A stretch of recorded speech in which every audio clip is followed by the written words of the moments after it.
In the hot seat, we have Mr. Bruce Kulick. It's all going to happen right now. I'm going to give him a proper intro. We're going to welcome Bruce back.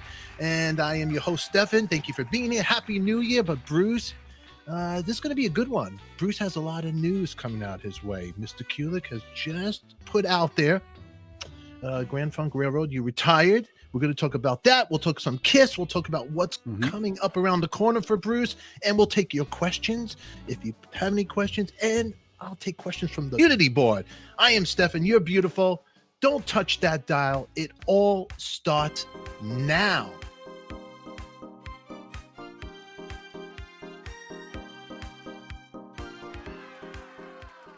As always, everybody, make sure you subscribe, put your comments down below, and give us a thumbs up if you like the job we're doing today right here. Let's get right to the dirt. Yeah. Look, 23 years is an amazing run with any band, okay? And, especially a band that you weren't really original member of.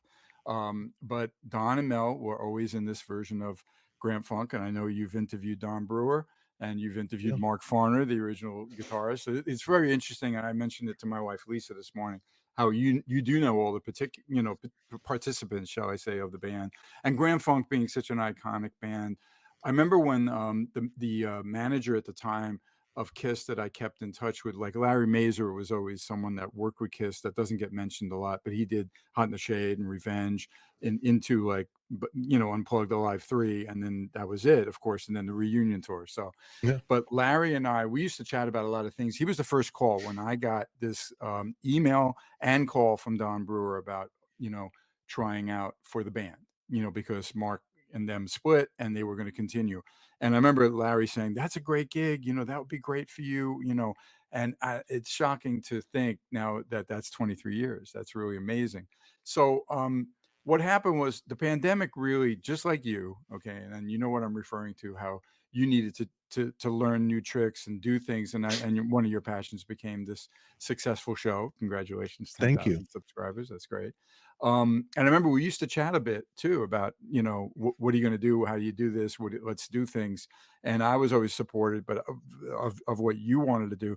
I did not sit back. The pandemic was a catalyst for me to learn things, to entertain my fans, and it meant a lot for me. I started to record at home sessions for people. I was constantly engaging the fans with social media stuff and content. I learned a lot of stuff. And it was an amazing year. I mean, Lisa and I loved it. And I know that when things opened up and it was going back, I was an adjustment. I was almost ready to say, I don't even want to travel anywhere every week anymore. Now, that's because it got so cozy to be at home. I have a beautiful home in Las Vegas, and it was just so much fun being creative in my own home. Yeah. You know what I mean? So obviously, I did miss playing on stage, and Grand Funk is a terrific group to play with. Don, Mel, Max, and Tim. We were, just tight and solid, and it's great music. Obviously, it's their legacy. So every time I took that trip, which I need to explain to everybody, I had the longest travels, okay, of anybody, living for many years in Los Angeles and then now in Las Vegas, still the West Coast, and most of the gigs, I'd say easily 80% of the gigs was East Coast and Midwest, okay, which meant a lot of times it was 8 hours for me to get somewhere, 2 flights, the layover, the whole thing. And it became, to do 180-minute show on stage, it became to be 3 nearly full days of my life, because I would always leave early, and that was the best way to get there. And it just wore on me. Now, I got used to it after the pandemic when things opened up and we went back out there. I was kicking and screaming for a little while and thought about, how much longer do I want to do this? Now, obviously, turning 70 was a big revelation for me to really think about. Obviously, I've always been, I think people know that I'm not the guy who's blowing, giant money on, gambling and boozing and going crazy. Okay. So I was always responsible, and I had, great advice from a retirement guy, and I'm not retiring. It's just, you want to know you're set, right? When you get to 70 for sure. And he even told me during the pandemic, you don't want to travel. You don't want to do that anymore. You don't have to. And this guy was a big guitar fan too, and a fan of mine. So, but I hung in there till the end of 23.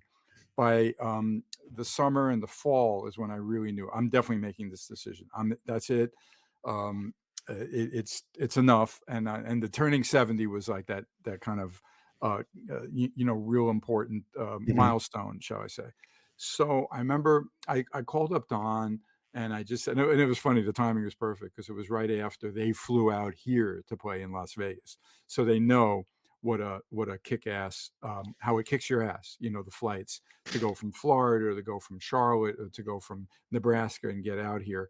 And he totally got it. He knew that my travel schedule and the amount of time I had to spend to go get on stage to perform with them was big.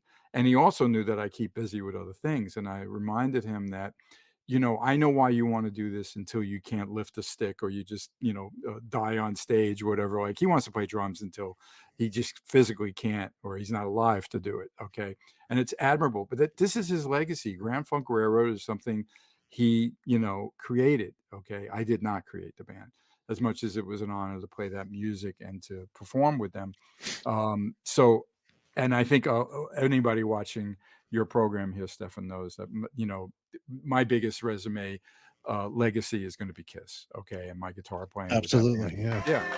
That's all we have time for today, but don't worry, there's more Bruce coming your way. But if you want to watch this episode right now unedited, become a member today right here on YouTube. In the meantime, subscribe and hit the bell to be notified because more Bruce is coming your way during the week.